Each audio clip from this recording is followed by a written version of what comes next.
Hi guys. This time I have Loki. Loki's a very pretty cat. Again, they look a little grumpy, but they're not. So Loki's going to listen to chapter 3 of Wayside School if he's good. I don't know if he'll be good or not though. So he can sit on my lap. And chapter 3 is called, there it is, BB's baby brother. Now remember, BB has a last name Gunn. So it's like BB Gunn. All right, there goes Loki. BB's baby brother. Mrs. Jules asked Damien to pass back the homework. BB Gunn waited nervously. Except for art, her grades had not been very good lately. So BB's a girl. If she didn't start bringing home better grades, her parents said they wouldn't let her stay up past midnight anymore. She did her best artwork after midnight.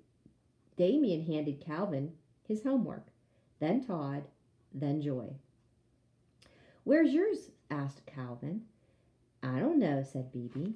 "Did you do it?" asked Calvin. "Yes, I did it," said BB.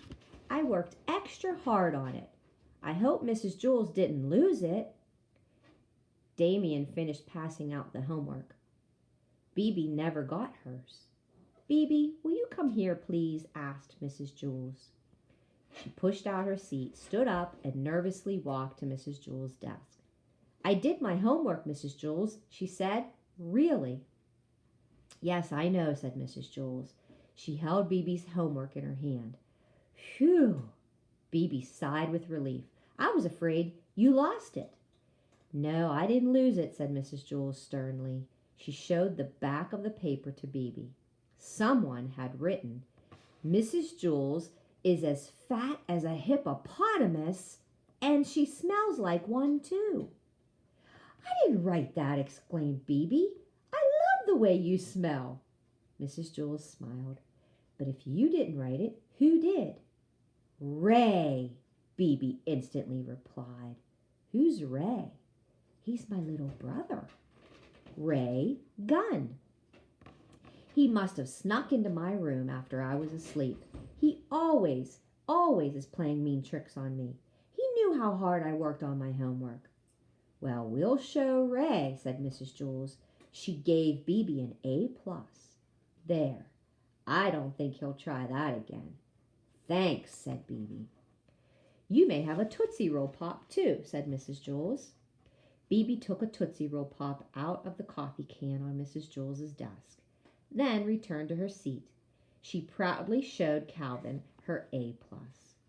The next day, Mrs. Jules asked Damien to hand back another batch of homework. "How come Damien always gets to do everything?" griped Kathy. "I'm sorry, Kathy," said Mrs. Jules. "Would you like to pass back the homework?" "No," grumpy Kathy said. "I'm not your servant." Damien passed out the homework. Again, BB didn't get hers. Mrs. Jules called her to her desk. On the back of her homework, someone had written, "Mrs. Jules has a head full of oatmeal, and it leaks out of her ears." "I didn't write it," said BB. "Was it Ray?" asked Mrs. Jules. BB nodded. "Why don't you start checking the back of your homework?" suggested Mrs. Jules. "I did when I woke up," said BB. "He must have done it after breakfast, while I was brushing my teeth. He had oatmeal for breakfast." She shook her head. "I won't brush my teeth any more." "Well, you have to brush your teeth," said Mrs. Jules. "My parents think he's such an angel," BB complained. "He's always wrecking things, and then I'm the one who gets in trouble." "Why can't you be more like Ray?" they say. "Yesterday he threw all my clothes out the window. Then my mother yelled at me for it. She wouldn't believe that her little darling son would have done something like that." Mrs. Jules gave BB another A+ and another Tootsie Roll Pop. For Friday, everyone had to write a report and read it to the class. Bebe wrote her report about George Washington. She stood at the front of the room and read it out loud.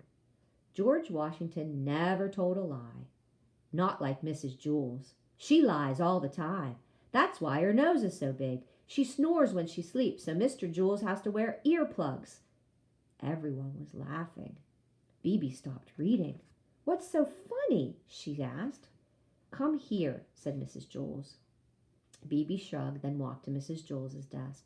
Mrs. Jules showed her what she had just read. Did I read that out loud? Bebe asked. Mrs. Jules nodded. I was just reading it, Bebe explained. I wasn't listening. It was Ray again, wasn't it? Asked Mrs. Jules. It had to be, said Bebe. Yesterday he put toothpaste in my socks. Then my mother got mad at me for making a mess and wasting toothpaste. Bebe got an A+ on her report and another Tootsie Roll Pop. After school, Mrs. Jules called Bebe's mother on the phone. Hello, Mrs. Gunn. This is Mrs. Jules from Wayside School. What's Bebe done now? Asked Mrs. Gunn. Bebe hasn't done anything wrong, said Mrs. Jules. She's a wonderful girl. Well, that's surprising, said Mrs. Gunn. She's always causing trouble at home. I wanted to talk to you about that, said Mrs. Jules.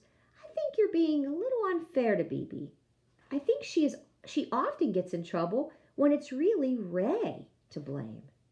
Ray? Asked Mrs. Gunn.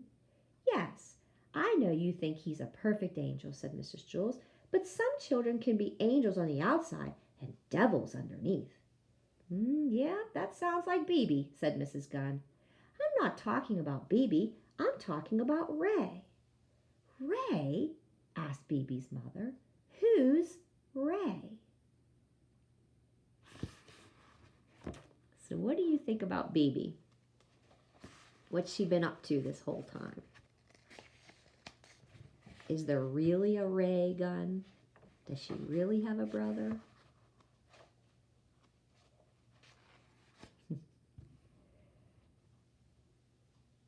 There's the chapter picture.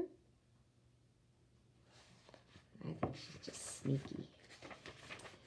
And next chapter is going to be called Homework.